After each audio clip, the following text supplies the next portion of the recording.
We're totally booked. Rock and roll! Well, I think I'll leave you to your reading. Little Hand says it's time to rock and roll. Rock and roller! We are totally booked.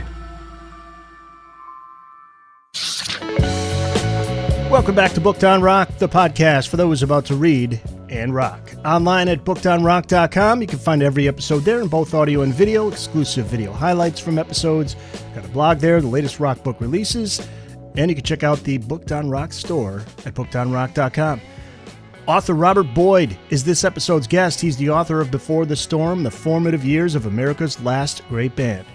Before the Storm chronicles the birth of Nirvana in Aberdeen, Washington, and their early years as independent artists to worldwide superstars. The outcome is known, but the infancy of the band and its rise is a compelling lesson in tenacity, unity, the love of music, and sadly, tragedy.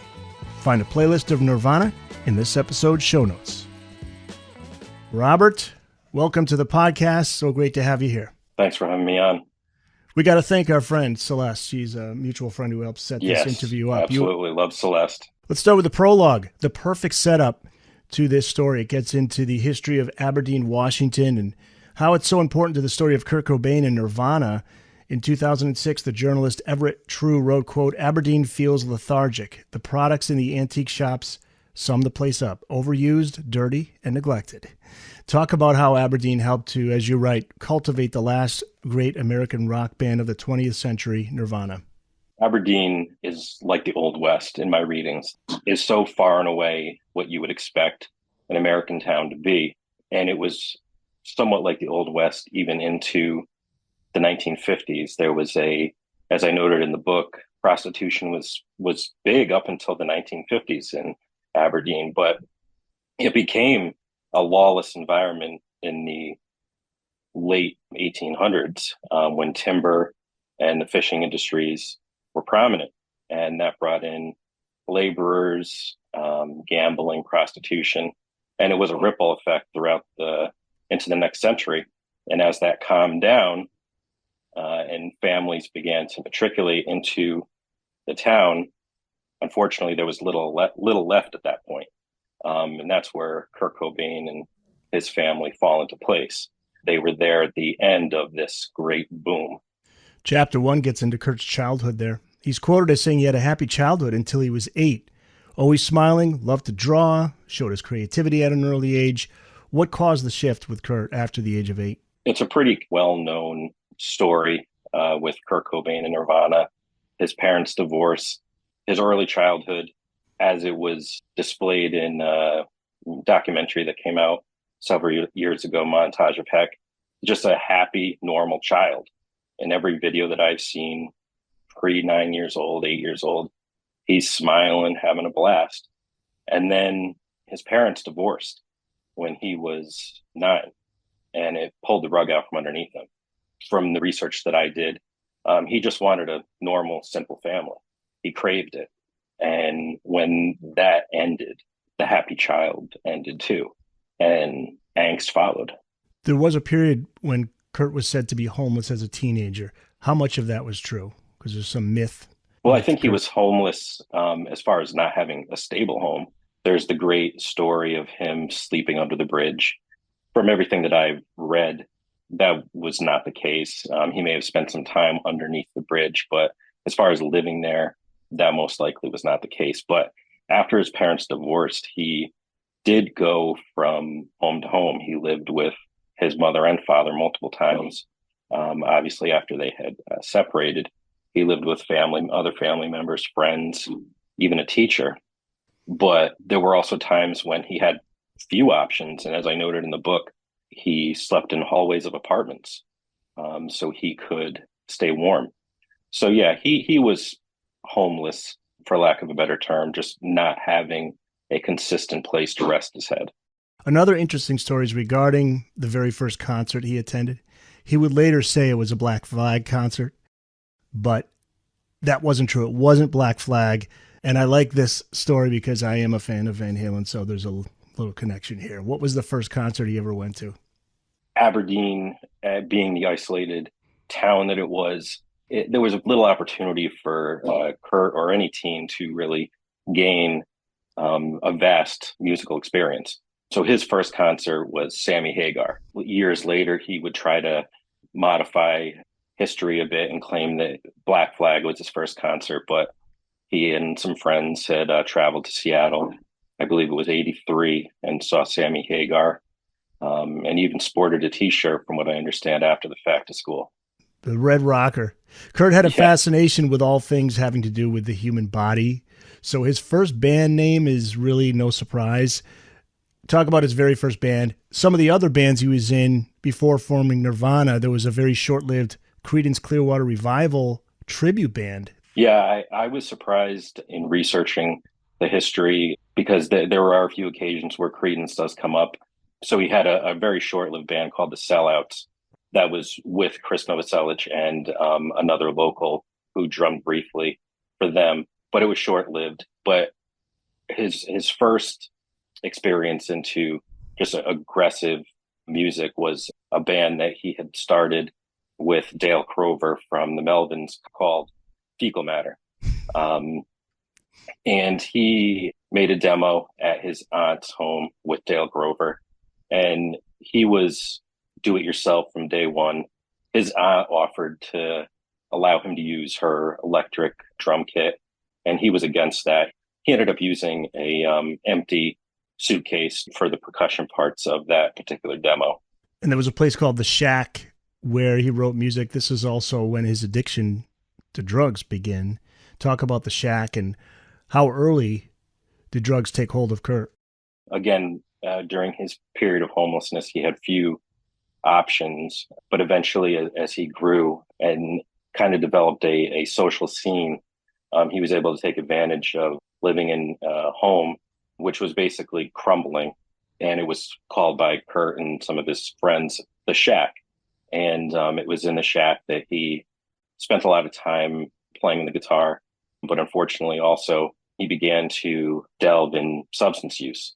In high school, he was always into marijuana, alcohol, cutting class to acquire both. But once school ended and living in Aberdeen with few outlets, most of his time was spent under the influence. And I thought it was interesting because there was a friend of his that was doing heroin, and he was telling his friend, you can't do that stuff. It's going to kill you. And then he ended up himself doing heroin. That was a surprising story. And from what I understand, he was against heroin for the simple fact that he was fearful of needles. But over time, the interest, and I think too, his mental health played a big role in throwing caution to the wind and eventually experimenting and becoming addicted to heroin. Yeah, the self-medication. You hear that often too, their fear of needles, but eventually the addiction gets so strong that they're willing to do anything to get that high, and that's what happened. Talk about the names that Kurt and Chris went through before choosing Nirvana. One of them was Skid Row. Skid Row, I'm drawing a blank. Is it pencil, something? But there were, several names, and even... Pencil Sharpener, was that one of them? I got the book here, we'll check. There was quite a few, from what I recall, that they went through before they settled on Nirvana. Yeah, and even their first demo in January of 88, they went to Reciprocal Recording, not being Nirvana. They were one of the other names that they eventually threw out in favor of Nirvana, and I think it was in maybe April of 88 that they settled on Nirvana. Yeah, here it is. Throat Oyster, Pen Cap Chew, that was the one. Yes. Window Pane, Ted Ed Fred, Bliss, Skid Row, and then Nirvana. Yeah, he had an interest in Buddhism. So that's Nirvana. That's where Nirvana likely came from, right? So they say. I've read that in numerous books about his, even though it doesn't come up later on in his life much, but at that point there was an interest in Buddhism, which led to that title for the band that remained in place for the rest of their career. Yeah, as defined by Webster's, Nirvana is the extinction of desire, passion, illusion, and the empirical self, and attainment of rest, truth, and unchanging being. So the band's first single was Love Buzz. I always thought that was an original. I had no idea that was a cover, and I listened to the original. It's a band called Shocking Blue. Yeah, Shocking Blue from the late 60s. It was single discovered accidentally by Chris Novoselic in Aberdeen, a pawn shop or a dollar bin, and he brought it to Kurt. They modified it a bit, and it ultimately became their first single. He's got that great bass line too. It's a great song. This was for Sub Pop Records, which was an independent label, gained fame for signing Seattle bands, with Nirvana being at the top of that list. They released Nirvana's Bleach album, which has Blue, About a Girl, Love Buzz, Negative Creep. Those are really considered classics now in their Nirvana catalog. And About a Girl is interesting. I believe this is the song that there was a Beatles connection, right? This is interesting when you get into Kurt's songwriting. It seemed like he had this internal battle going on where he detested pop culture, yet he couldn't help but embrace the elements of great pop that he got from listening to the Beatles. And I think you hear it in About a Girl. That's the song, right? Absolutely. His Aunt Mary kind of introduced him to Beatles. There's a quote in the book that Kurt felt that he was destined to just listen to the Carpenters and 70s oriented bands such as that throughout the remainder of his life. If it wasn't for his Aunt Mary, she exposed him to the Beatles. And from there, it was a ripple effect. So when he was writing for the Bleach album, every song on the album is rough, sludge, influenced by the Melvins, but About a Girl is a simple pop melody. And from my research, he essentially just listened to the Beatles nonstop and came up with the tone of the song. And it was ultimately the name of the song, title of the song, came from Chad Channing. He said, well, why don't you just call it About a Girl?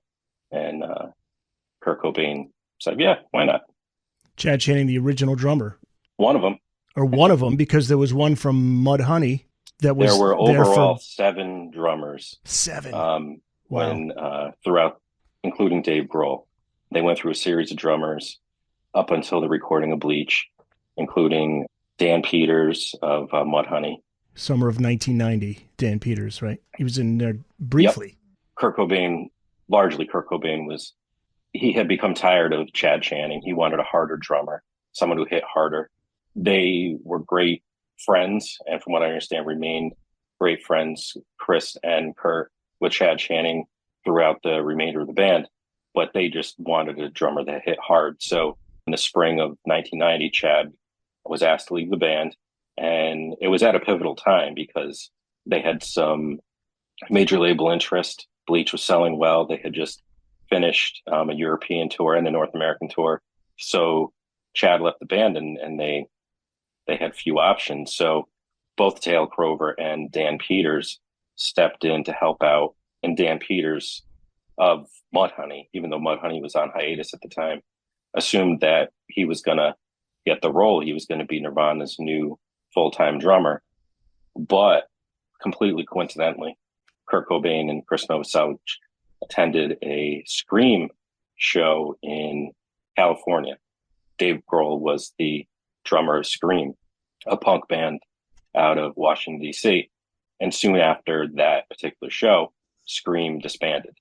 So Dave Grohl, needing a new position, was pointed in the direction of Nirvana. And the rest is history. Booked on Rock Podcast. We'll be back after this. The outlook is rosy. The future is bright. There was a live show in June of '89 at Seattle's Moore Theater that really put Nirvana on the map in Seattle among the music community. Can you talk about that show? In December and January of 88 and 89, Nirvana completed recording of Bleach. Sub Pop had some financial issues and they weren't able to distribute the album as fast as they would have liked. And a June release was planned at that time as well. A June show was planned at the Moore Theater in Seattle, along with Tad and Mudhoney. Nirvana opened that particular show. And at the time, they were known, but not to the extent of Tad or Mudhoney, for that matter as well. But they, from what I understand, put on an unbelievable performance, trashed their gear, and then proceeded to begin the North American leg of the tour into June and July of 89. Steve Turner was on this podcast. He put out a great book. And I remember him saying the speed at which Nirvana developed into this amazing band It was almost overnight. It was Absolutely. amazing. They knew this band. Actually, he said he was offered a job as a second guitarist, and he said no because he felt they'd be better off as a three-piece. Did you know that story? And I didn't, but one of the things that I noted in the book that was very surprising to me when I read it was after Jason Everman left the band, and he was briefly a touring guitarist, Ben Shepherd, Soundgarden's bass player, eventual bass player, he was a roadie, and he was considered as a second guitarist. He wasn't offered the position, but it was an odd story that I had never heard much about before. Yeah, and I want to revisit the Everman story because he's fascinating too. We'll get to that. Very. Yeah. Author Robert Boyd, he's the author of Before the Storm, The Formative Years of America's Last Great Band. Bleach, released in 1989. It's received with critical acclaim, but it's not the commercial hit that would come with the next album, as we know. We're still at the height of the hair band era. A band like Nirvana, they've got a following, but they're not getting radio airplay and MTV and anything like that. But 2 years later, all of those hair bands gone thanks to Nevermind, released under a major label, and Nirvana becomes the biggest band in the world.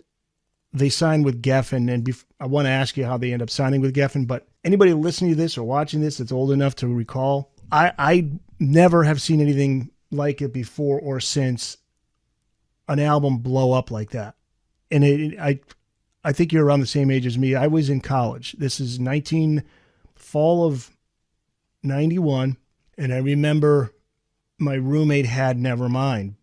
The single Smells Like Teen Spirit had just come out. He was really into like a lot of the alternative bands. He was a big Jane's Addiction fan, so he was a little bit more in the know on it. So I remember looking at it, I was like, who is this? You got to hear it. And really it was like within a month or two, they were huge. When did you first hear Smells Like Teen Spirit? And I mean, did you experience the same thing? Because that was just mind blowing. I'm actually younger. Okay. I was only in my early teens at the time. In '92, after the album was released, is when I really experienced the pull of Nevermind. So they were big by the time you first heard, but you must have heard then. All your friends at school, you got to listen to them. Yeah, right. Yeah, and I was pulled in immediately.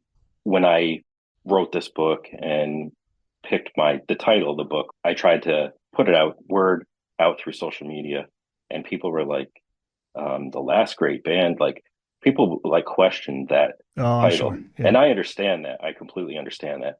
Yeah. But it's based on the impact culturally that you don't see anywhere since the 90s.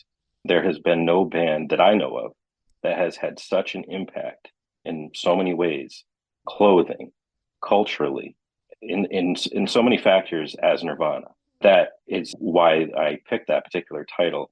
The music, of course, is incredible, but the impact, it hasn't been seen since. There's a great story. I just looked it up, September 26, 1991. Nirvana, still unknown at that time. I think they just released Smells Like Teen Spirit. I was going to college at Southern Connecticut State University in New Haven, and they played At the Moon, and it's on YouTube. There's like 50 people there, maybe 100. It was right down the road from where the dorm I was in. This is pre-internet. Had no idea. So maybe there was an ad in the paper or whatever, but that place is now a bank, I think. And it's on Dixwell Ave in New Haven. It's mind-blowing to watch that because you're seeing a band playing in this little tiny club. I mean, barely, like Chris's head is almost hitting the ceiling. It's so small. 2 months later, they're gigantic. Throughout that entire it's amazing tour. To watch. Yeah, throughout that entire tour, in September, late September and early October, their video was number one on MTV. They're selling hundreds of thousands of albums, and they're playing in clubs the size of a basement. And they're in October, and the story's in the book and in multiple books. October, they played in Texas, and the club is just jam-packed. I mean, you couldn't fit another body in. It was at that particular show that Kurt decides to crowd surf, and he gets into an altercation with a bouncer. It's a pretty well-known clip, but that was how that tour was. It was just a sweaty mess of bodies at every stop. And Geffen didn't even think it was going to be, I don't know, I think they had an estimated sales number, so they could not keep enough of these CDs in the record stores. I think there was they said they maybe expected like 50,000 copies or something like that.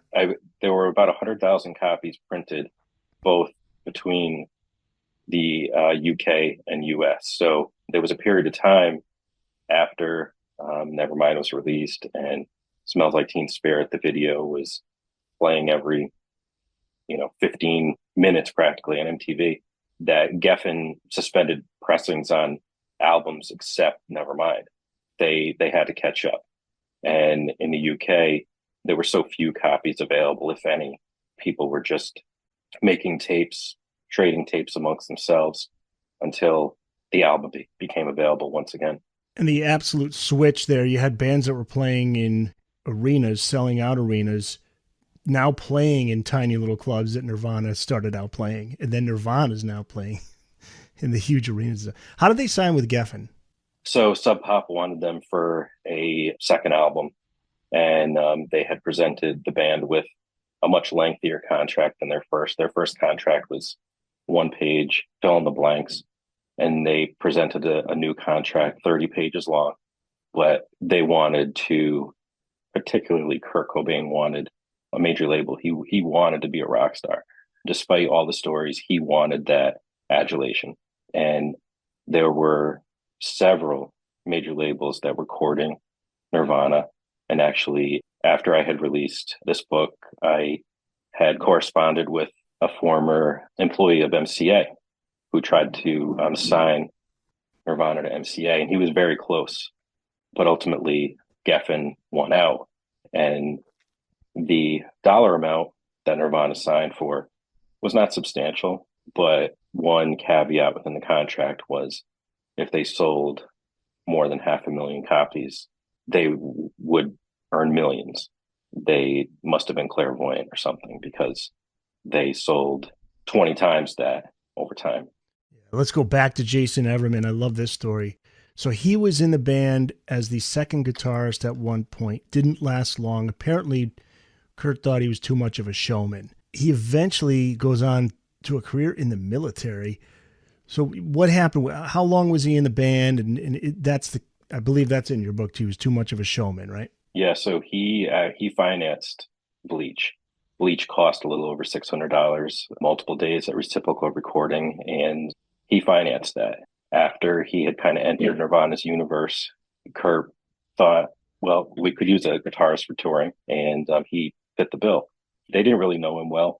Chad Channing did know him because they both were from Bainbridge Island, but Chris and Kurt did not know him. They quickly learned that their personalities did not mesh once the tour began in the summer of '89. So they played throughout June and July, made it to New York, and Kurt and Chris had actually had the plan to just leave him there. They didn't want him in the band. They just they wanted to just flee in the night, and they thought better of it. Yeah, but they canceled the remainder of the tour. They just could not deal with Jason Everman anymore. And I've seen some of the footage from shows from that summer, and he is very animated on stage. Really? Is that on YouTube? Yeah, a lot of headbanging, I guess. He's a metal guy. There's a few shows from that particular tour. There's one show where he actually dives off the stage. It might have been in New Jersey, and he assaults someone in the crowd. So it was those type of things that they didn't fit with the Nirvana that everyone knows and would eventually know. And he's on one track, isn't he on one of the live albums? They added a track to a Kiss compilation, and he played on that particular song that was on that compilation, like a benefit for Kiss that was released in '89. So Everman, soon after he left Nirvana, landed in Soundgarden. Their bassist quit suddenly. I believe it was mid-tour, or right before a tour. So they took Jason Everman on, and he had the same trouble with Soundgarden that he had with Nirvana. Just personalities did not mesh. He lasted just a few months. He was out of Soundgarden and had very few options. He eventually made his way to New York and picked up some various jobs. I believe he worked in a factory.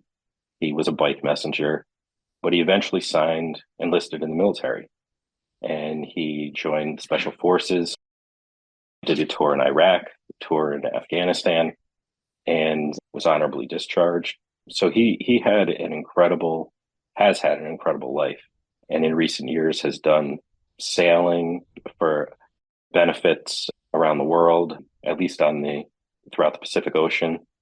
So he has done a lot. It's a great story. By the way, it's Do You Love Me? That was the Kiss song they covered. Yes. Booked on Rock Podcast. We'll be back after this. We're going to take a break and be back. Nevermind, released September of 91. Smells Like Teen Spirit, released ahead of the album, August of 91. By the fall, the album's picking up serious steam, and it's interesting to read about how Kurt's relationship with Courtney Love was advancing at a rapid pace, like right at the same time, and Nevermind is doing the same. How did Kurt and Courtney meet, and was it instant chemistry? I think Courtney thought it was. She was beginning her own band, Hole.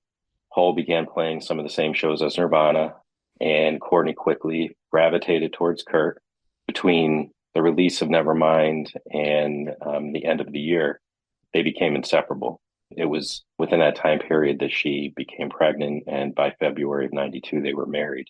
She had been in Nirvana's world for some time, but it was in the summer of 91, fall of 91, that she really made her presence known, and things happened quickly. She moved around the country quite a bit. So at that time, she was living in Seattle when she met him? I believe she was living in California, but she had been all over the map at that point in her life. Their lives were very similar. They had a toxic relationship, but they were very similar people in that they came from broken homes. They struggled with addiction, antisocial personalities, but where Courtney was very animated, Kurt was far from that. And I think that's what eventually created some strain in their relationship and Nirvana as a whole. She lived in the UK for a while, and this is wild. So her father was a roadie for the Grateful Dead. You can see her on the back of one of Grateful Dead's albums. There's a picture of all of the family of Grateful Dead members, and Courtney Love's there, little baby. You know about that? Yeah, I'm sure, right?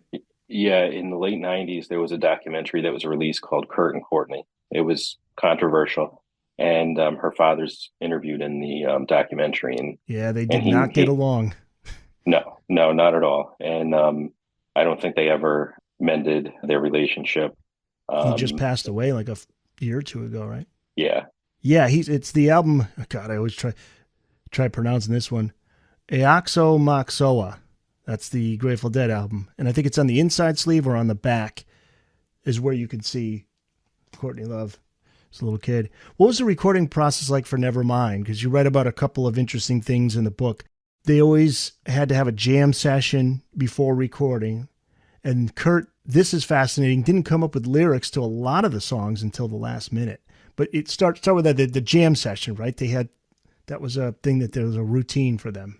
Yeah, they really thrived during jam sessions. They typically would begin sessions or practices in general jamming.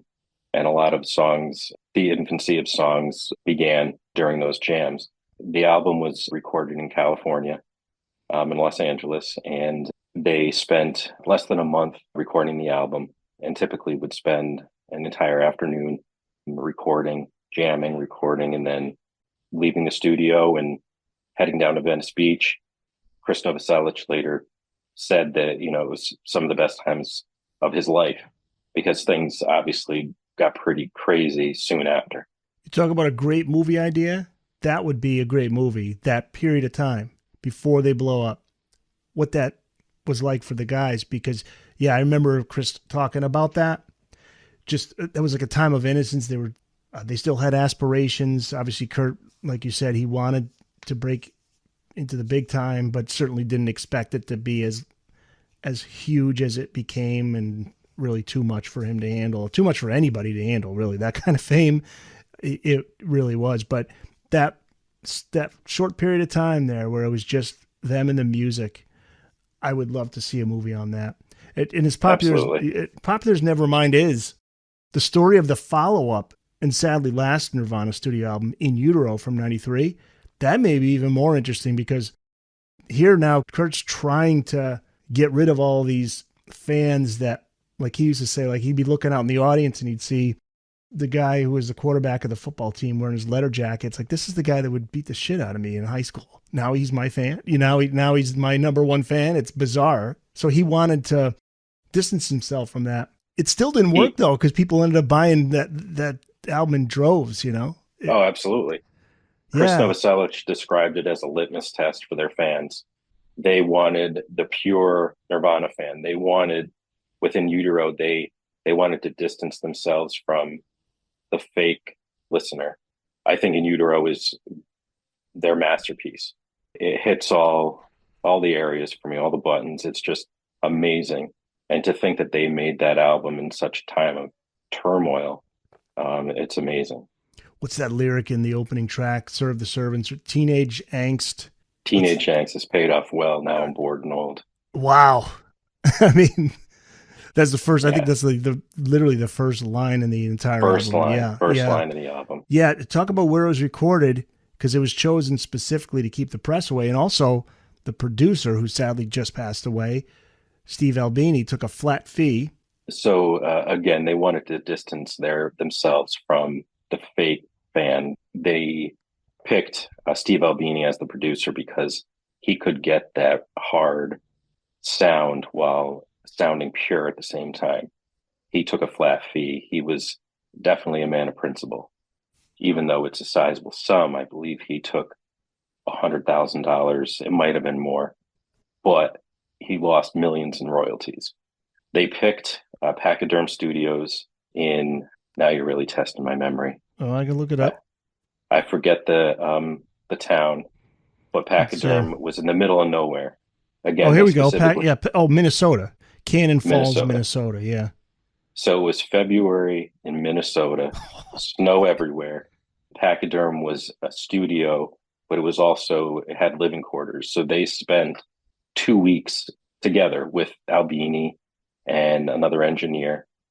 Courtney eventually showed up as well. They picked this isolated area for a number of reasons, to distance themselves from the press, but also, unfortunately, to limit Kurt's risk of relapse. He was at a time where his addiction was really out of control.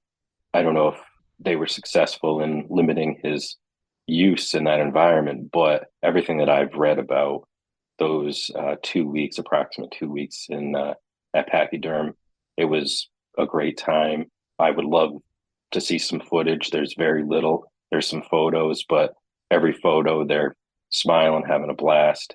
It's really crazy, again, to think of the turmoil going on with them in their private lives as a band, but during those 2 weeks, they just pulled it all together and made a epic masterpiece. Yeah, and they're in the middle of nowhere. So now I'm thinking, now speaking of photos, there's that photo of Kurt where he's wearing a hat. It's like somebody out of the movie Fargo. It's like it's a winter hat. Is that what? Because he was in Minnesota, was he wearing it there? I'm not familiar. Do you know the with one that I'm photo. talking about? Okay, I gotta, maybe I'll send it to you by email so you can. But I don't even know what you call it. But like the movie Fargo, where like the flaps come down and cover the ears, and it's like a big wool thing on top, or it almost looks like a raccoon died on the top of his head. Yeah. I wonder if that's what, that's where it came from. The other thing is funny is the name that Steve Albini had, the nickname for Courtney Love. The Psycho Hose Beast? Psycho. Yeah. Now, why did he call her that? Well, those are two very strong personalities, Albini and Courtney Love. It was completely expected that they would butt heads. He wanted an environment of stability to make a good band. Again, he was a man of principle, and he did not want the drama. And that's all Courtney brought was drama. Love to get some film footage of that going down. Steve Albini. Oh, yeah. Get the hell out of here. Yeah. April 8th, 1994, the news that Kurt Cobain was dead. I remember where I was. Where were you when you heard the news of his suicide, and what went through your mind when you heard it? Again, I was still a teenager at the time, but it was hugely impactful. That was my band, like the Beatles to others, and how John Lennon's death was impactful. Freddie Mercury's death was impactful for Queen fans. I was a Nirvana fan. I was hugely impacted. The music industry changed. It was never the same. And there were bands that came along, obviously influenced by Nirvana, Silverchair, Bush, all those 90s alternative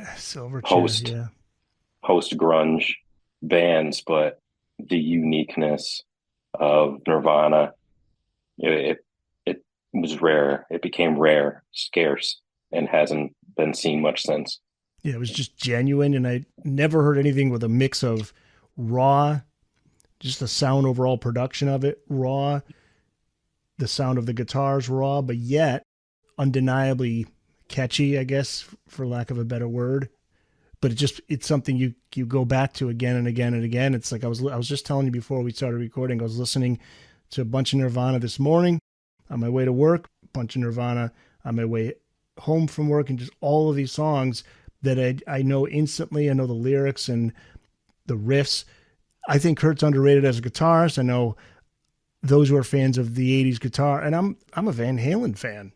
So I'm a fan of those guitarists that technically proficient, but the riffs that he came up with, the melodies, the way he constructed a song, this is like nothing I ever heard before or since. I've heard Nirvana described as basically a mix of Black Sabbath and the Beatles, and I think that's pretty accurate. That is. It's just a perfect combination of pop, metal, sludge, everything. If you're of a certain age, like I was 19, 20, you were a teenager at the time, you got that angst in you, the frustration of being a teenager and late teens, early 20s. It was like that, just the sound of it too. Cause there was the funny thing is like, what is he saying? Like Smells Like Teen Spirit. My brother had the cassette single and it had the lyrics on it. So then you could actually read it because nobody knew what the hell he was saying. Yeah. But you didn't even need to know what he was saying really, just to feel what was coming out of him. Like you could connect with that frustration and the angst that he was feeling. A lot of people felt, and a lot of people that I was one of them. You're not the most popular kid. Kurt was that guy like you could relate to, that he just kind of championed that whole movement. He would be 58. I mean, that's what's crazy. This February, he'd be 58. And you give some statistics in the book that show just how popular they still are. 30 million listeners per month on Spotify. 4 of the top 10 songs played on mainstream rock radio are from Nirvana. Smells Like Teen Spirit, Come As You Are, In Bloom, and Lithium, all from Nevermind. 75 million albums sold worldwide. And you know what's another cool thing? Like with Smells Like Teen Spirit, so he was taking from the music that was like the Smells Like Teen Spirit riff. He even said it's more than a feeling from Boston. So he's taking these riffs and creating something completely unique. It sounds nothing like anything that came before it. Now there was, I mean, punk rock had already been there and all that. I get that, but there was just this combination again, like that's perfect. Black Sabbath and the Beatles. What do you think he'd be doing today if he was still with us? Would he have just gone solo, come back to Nirvana? Because I think about this all the time. It's like Hendrix. He just was not around long enough. 27 years old. I think Nirvana was on their way out in the spring of '94. In hindsight, there was just so much turmoil, largely because of his addiction. The last time he and Chris Novoselic ever saw each other was in the Seattle airport. Right. Chris was driving, making an attempt to get him into rehab, and they had a vicious argument, and that was the last time he saw him. I think that just speaks to just the turmoil, the craziness in the Nirvana universe. And I think Kurt made it pretty clear in a number of ways that he wanted to try new things. He had gotten very close with Michael Stipe in '94, and there was some discussion about the two of them recording together. So I think he would have gravitated towards like a folk acoustic solo career, but we'll never know. I think that too, but I also wonder, enough time passed, would he have gotten back with the guys and did another run with Nirvana? Because I think he would have. But, if he had enough time away from all that craziness, give it another like 10 years, and 2004 we get the Nirvana reunion. I mean, he and Chris Novoselic had a genuine brotherhood. Like, yeah, all the footage I've seen, they had something special. Dave was a perfect addition to Nirvana and was one of the guys, but it was Chris and Kurt's band. When I watch interviews with Chris Novoselic over time since Kurt passed, like, he's not the same. Like, it had such an impact on him. He's a different person. He left music entirely. He got into politics, didn't he? He's a huge into politics. Yeah. He tried some musical ventures, but obviously nothing would compete with where he had been. Thankfully, there's 4 studio albums, right? Because there's Bleach, Incesticide. Incesticide was a compilation album. Yeah. That was from 87 to 92. That was every studio session, rarities, B-sides. That was put together in December of 92 to basically capitalize on their... Keep the audience at bay until a proper studio album could come out, which was eventually in utero. The Booked on Rock podcast will be back after this. Come out wherever you are. Before the Storm, the formative years of America's last great band. It's out now. You can find it wherever books are sold. And where can people find you online, Robert? Well, I do have an Instagram page dedicated to this book, but also just as basically a celebration of the band. I use the account to get the book out there, but I also use it to just kind of celebrate the impact Nirvana had. It's Nirvana _before_the_storm.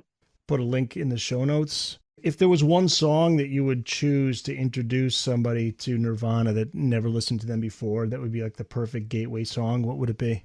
I've always been a sucker for Dive. It's on Incesticide. Yes. And it's perfect. It's just, I never get tired of it. Lithium as well, but everyone knows Lithium. But Dive to me is just, it just picks me up every time I hear it. Robert Boyd, thanks, man. Thank you very much.